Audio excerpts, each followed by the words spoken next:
L'anime commence avec une femme nommée Onna Shinkan, une prêtresse qui rend visite à la guilde de l'aventure. Là-bas, Onna rencontre une superviseure du nom de Uketsugju pour s'inscrire en tant que guérisseuse. C'est alors qu'un homme nommé Kenshi arrive, et il invite Onna à devenir sa partenaire pour éradiquer les gobelins qui ont attaqué le village. Malheureusement, il sous-estime les gobelins, car dans leur esprit, ce ne sont que de petites créatures faibles. Ils ne savent pas que les gobelins sont en réalité des créatures cruelles qui captent souvent des femmes pour les réduire en esclavage et les utiliser à leurs fins lubriques. Après cela, les aventuriers se rendent à la tanière des gobelins pour les attaquer. Mais une fois sur place, des centaines de gobelins les attaquent violemment, et ils sont rapidement submergés par les gobelins. Lors de cette attaque, seule Onna survit, et même elle fait pipi sur place à cause de la terreur qu'elle ressent en voyant la cruauté des gobelins envers les aventuriers. De plus, elle est seule. Peu de temps après, un homme en armure surnommé le chasseur de gobelins vient aider Onna. Il a l'intention de massacrer tous les gobelins sur place, et Onna le rejoint dans cette entreprise. Ensuite, tous les deux élaborent un plan pour éliminer les gobelins et faire exploser le lieu. Il est bien connu que le chasseur de gobelins est sans pitié lorsqu'il s'agit de traiter avec les gobelins, et il n'hésite pas à tuer les petits gobelins de manière sadique. Le lendemain, les aventuriers de la guilde de l'aventure se rendirent à la tanière des gobelins avec des équipements pour les victimes des prisonniers gobelins. La plupart des prisonniers étaient des femmes victimes des gobelins. Elles reçurent des couvertures et montèrent dans une charrette pour être emmenées en ville. La scène nous montre ensuite le passé du chasseur de gobelins. À l'époque, son village avait été attaqué par les gobelins, et il avait vu sa famille être tuée et torturée par eux, même leur village avait été incendié par les gobelins. Le chasseur de gobelins, qui n'était encore qu'un enfant, ne pouvait rien faire, il pouvait seulement les observer depuis leur cachette. Depuis ce jour-là, il était déterminé à tuer tous les gobelins, c'est pourquoi il est maintenant surnommé le chasseur de gobelins. Après cela, le chasseur de gobelins est retourné chez lui, où il vivait avec son ami d'enfance, Ushike Musume. Il vérifiait toujours sa cour, car il devait s'assurer qu'il n'y avait aucune trace de gobelins autour de sa maison. Ensuite, il entra dans la maison pour prendre le petit déjeuner avec Musume, puis ils se préparèrent à se rendre en ville pour vendre du lait de vache.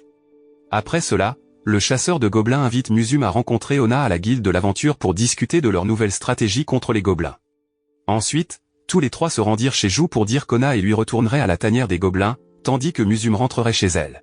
En soirée, tous les deux se rendirent sur une colline près de la tanière des gobelins. Goblin Slayer attaqua leur nid avec des flèches enflammées jusqu'à ce que le nid s'embrase. Ils s'approchèrent du nid pour les enfermer en utilisant le pouvoir d'Onna, de sorte qu'ils brûlèrent tous à l'intérieur. Goblin Slayer continua d'observer le nid, même si un gobelin tentait de s'échapper, il le massacrait immédiatement sans pitié. Le lendemain, 3 invités arrivèrent à la guilde de l'aventure et furent accueillis par Jou. Les invités étaient une femme nommée Yuzeyinde, un démon lézard nommé Tokage Suri, et un nain nommé Kuito Dushik. Ils souhaitaient demander l'aide de Goblin Slayer pour éradiquer les gobelins dans le territoire des elfes. Goblin Slayer accepta de les aider et le confirma à Jou comme sa nouvelle mission. En soirée, Goblin Slayer partit avec eux et monta un camp. Ils organisèrent un barbecue autour d'un feu de camp pour mieux se connaître. Le lendemain matin, ils se dirigèrent vers la tanière des gobelins. Yuzei attaqua immédiatement les gardes du nid des gobelins avec ses flèches. Ensuite, ils pénétrèrent tous dans la tanière et y rencontrèrent une elfe blessée, détenue. Soudain, un gobelin apparut pour les attaquer avec un couteau, mais Goblin Slayer trancha rapidement la tête du gobelin avec son épée. Peu de temps après, Tokage fit appel à l'un de ses soldats par télépathie pour venir sur place et emmener l'elfe blessé dans un village voisin. Pendant ce temps, ils reprirent leur voyage à l'intérieur de la tanière des gobelins. À l'intérieur, ils constatèrent qu'il y avait de nombreux gobelins en faction. Kuito et Onna utilisèrent alors la magie du sommeil et de l'illusion pour endormir les gobelins. Ensuite, ils massacrèrent tous les gobelins endormis. Peu de temps après, un gigantesque ogre gardien de la tanière des gobelins fit son apparition. Goblin Slayer l'attaqua immédiatement jusqu'à ce qu'il soit projeté loin. Onna donna également une potion de soin à Goblin Slayer pour qu'il puisse se relever et attaquer l'ogre avec sa magie. L'ogre fut gravement blessé par l'attaque cruelle du chasseur de gobelins et fut tué. Enfin, ils retournèrent tous en ville pour se reposer.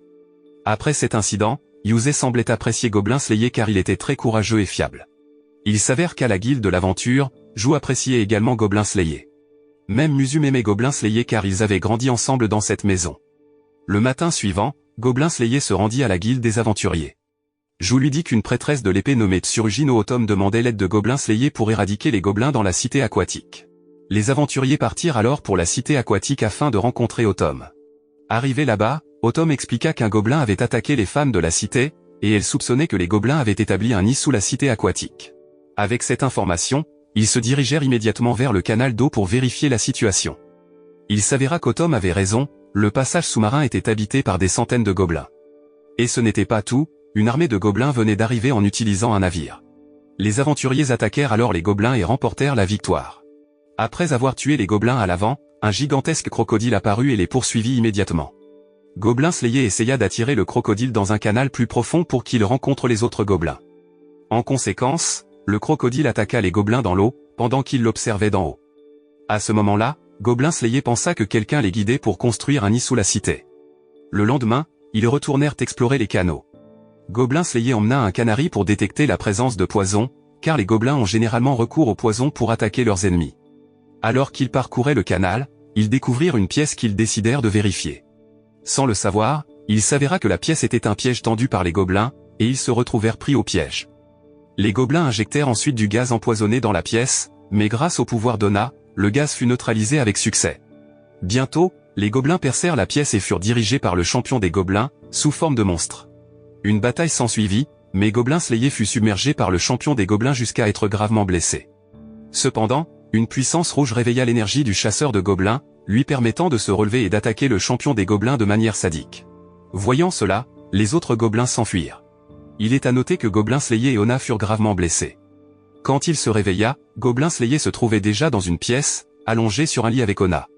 Il s'avéra qu'ils avaient tous les deux été soignés grâce à un rituel avec la Sainte Fille, Ona, pour que sa force puisse être restaurée. Autumn dans la pièce informa également Gobelin Slayer qu'elle n'était plus une sainte car elle avait été capturée par les gobelins il y a 10 ans. Même si Autumn avait vaincu le Seigneur Démon, elle était très terrifiée par la cruauté des gobelins envers les femmes. Après cela, ils se réunirent tous de nouveau et mangèrent ensemble. Ensuite, Gobelin Slayer et Ona se rendirent chez un forgeron pour réparer son épée. Alors qu'ils rentraient chez eux, ils rencontrèrent deux autres aventuriers, une femme nommée Majo et un homme nommé Yaritsuke. Il s'avéra que Majo et Yaritsuke avaient apporté un sac de farine séchée que Gobelin Slayer avait commandé pour lutter contre les gobelins. Les aventuriers retournèrent dans le canal souterrain de la cité aquatique et y rencontrèrent le monstre à un œil. Gobelin Slayer attaqua le monstre avec de la farine séchée, provoquant une énorme explosion. Alors qu'ils explorèrent le canal plus en profondeur, ils tombèrent sur un miroir de portail.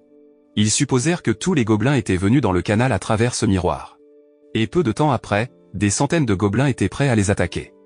Pour faire court, ils parvinrent à vaincre tous les gobelins en faisant s'effondrer les canaux, de sorte qu'ils furent tués par les débris de bâtiments qui tombaient. Pendant ce temps, les aventuriers réussirent à survivre en se cachant sous le portail. En soirée, Gobelin Slayer rencontra Autumn dans le parc. Elle lui demanda de rester à ses côtés pour qu'elle se sente toujours en sécurité vis-à-vis des gobelins. Mais Gobelin Slayer refusa et déclara qu'il reviendrait à tout moment s'il y avait une nouvelle mission pour éradiquer les gobelins dans la ville. Ensuite, les aventuriers retournèrent en ville tandis que Gobelin Slayer rentra chez lui dans une ferme.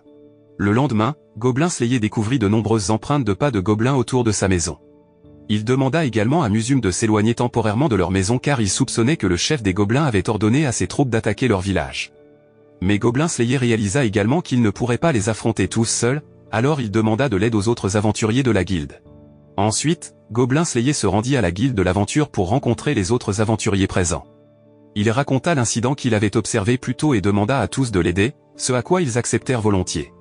Jou, représentant la guilde de l'aventure, annonça même que la guilde offrirait une récompense d'une pièce d'or pour une tête de gobelin.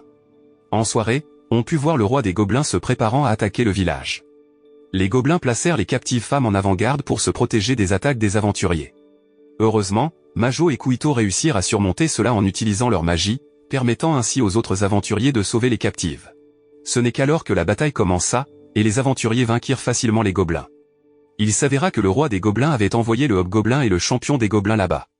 Les aventuriers durent donc affronter les deux gigantesques gobelins, tandis que le chasseur de gobelins se confronta directement au roi des gobelins. En raison de la grande force du roi des gobelins et de celle du chasseur de gobelins, les deux furent sérieusement blessés. Heureusement, Ona vint soigner le chasseur de gobelins pour qu'il puisse se relever et tuer le roi des gobelins. Après cela, ils retournèrent en ville et organisèrent une fête tous ensemble. Là-bas, le chasseur de gobelins ouvrit également sa tête en fer. Beaucoup d'aventuriers étaient curieux de voir le vrai visage du chasseur de gobelins, car jusqu'à présent, il ne l'avait jamais montré. Lorsqu'il ouvrit la tête en fer, les femmes présentes furent étonnées de découvrir sa belle apparence. La morale que l'on peut en tirer est de ne pas sous-estimer un adversaire uniquement en se basant sur son apparence physique, car nous ne connaissons pas nécessairement la force qu'ils peuvent avoir en secret.